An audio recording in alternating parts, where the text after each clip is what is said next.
এখন আমরা দেখব এক্সপেন্সের কাজ।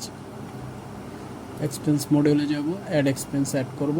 যদি আমার এক্সপেন্স অ্যাড করা না থাকে সেক্ষেত্রে এক্সপেন্স আগে অ্যাড করতে হবে। এক্সপেন্স অ্যাড করলে এক্সপেন্সগুলো এক্সপেন্স লিস্টে শো করবে।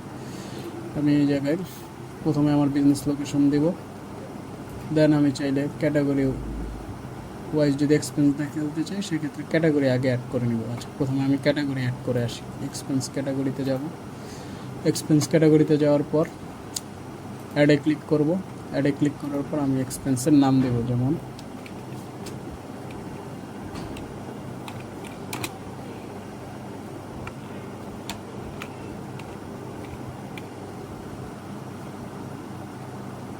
সেভ করে দিলাম অফিস কস্ট।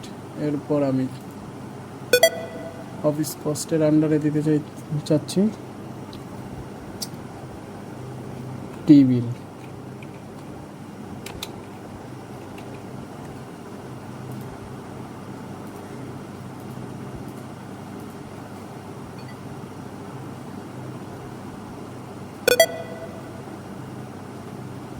দেন আমি অফিস কস্টের মধ্যে আনতে চাচ্ছি ইলেকট্রিক বিল।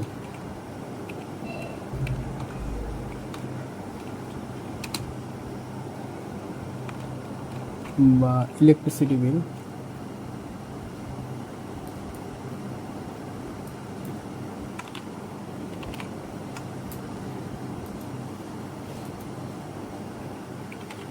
Electricity bill.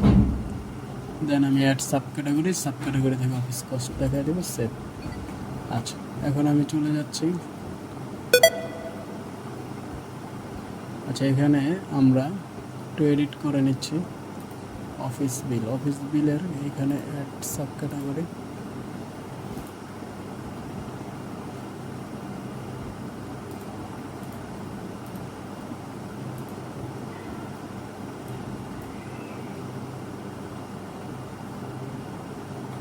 আচ্ছা, এখন আমি চলে যাই ডিরেক্ট এক্সপেন্সে। অ্যাড এক্সপেন্সে চলে গেলাম। চলে যাওয়ার পর এখান থেকে business location, expense category, office cost, এখানে আমার ইলেকট্রিসিটি বিল আমি দেবো। ইলেকট্রিসিটি বিল সিলেক্ট করলাম।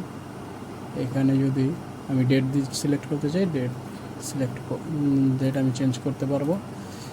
এক্সপেন্স ফর, এখানে এক্সপেন্স ফর কোন কোম্পানি আপনি এক্সপেন্স দিচ্ছেন বা কোন ইউজারের আন্ডার এক্সপেন্সটা দিচ্ছেন সেটা দেখা দিতে পারবেন। এখানে এক্সপেন্স কন্ট্যাক্ট, এটা যদি কোনো কাস্টমারের জন্য এক্সপেন্স হয় সেটা আপনিও দেখা দিতে পারবেন, মেনশন করে দিতে পারবেন। যেমন রেহা এন্টারপ্রাইজ আমি দিয়ে দিলাম। টোটাল অ্যামাউন্ট কত টাকা এক্সপেন্স হয়েছে, 500।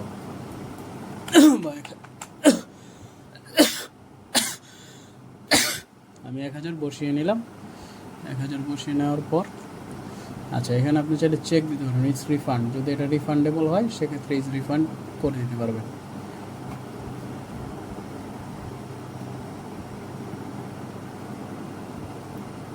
ইজ রিকিউরিং যদি আপনি দেখাইতে চান কতদিনের মধ্যে এটা কার্যকর হবে সেটাও আপনি দেখা দিতে পারবেন। এখন আপনার পেমেন্টটা যেমন 1000 টাকা টোটাল অ্যামাউন্ট হচ্ছে, আমি 1000 টাকার জায়গায় 500 টাকা পরিশোধ করলাম। আচ্ছা, পেমেন্ট মেথড আমি ক্যাশ থেকে দেখিয়ে দিলাম। এখানে সেভ দিয়ে দিব। আমার এক্সপেন্সটা কমপ্লিট হয়ে গেল।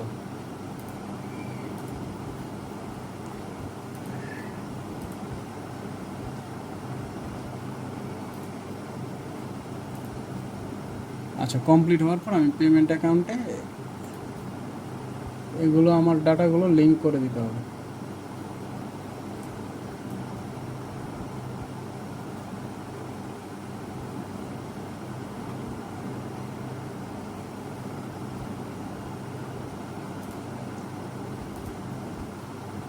এখন লিস্ট এক্সপেন্সে গেলে আমার খরচটা আমি দেখতে পারবো। এছাড়া যদি আমি ক্যাশে চলে যাই, যেমন আমার এখানে রিপোর্ট আছে, ক্যাশ রেজিস্টার রিপোর্ট থেকে আমি দেখে নিব আমার এক্সপেন্সটা কী হিসাবে দেখাচ্ছে। এখানে আমার এক্সপেন্সগুলো চলে আসবে পেমেন্ট অ্যাকাউন্টে যাব, লিস্ট অ্যাকাউন্টে যাওয়ার পর আমি এখানে ভিউ করব। এখানে শো করবে আমার কয়টা অ্যাকাউন্ট লিঙ্ক করা আছে কিনা। যেগুলো বাকি আছে ওখানে শো করবে নাম্বার। এখন আমি সেকেন্ড পেজে গেলে আমার লাস্ট পেমেন্টটা চলে আসবে এক্সপেন্সের 500 টাকা, এটা আমি লিঙ্ক করে দিলাম, সেভ। এখন আমি যদি রিপোর্টস থেকে ক্যাশ রেজিস্টার রিপোর্টটা আমি দেখি,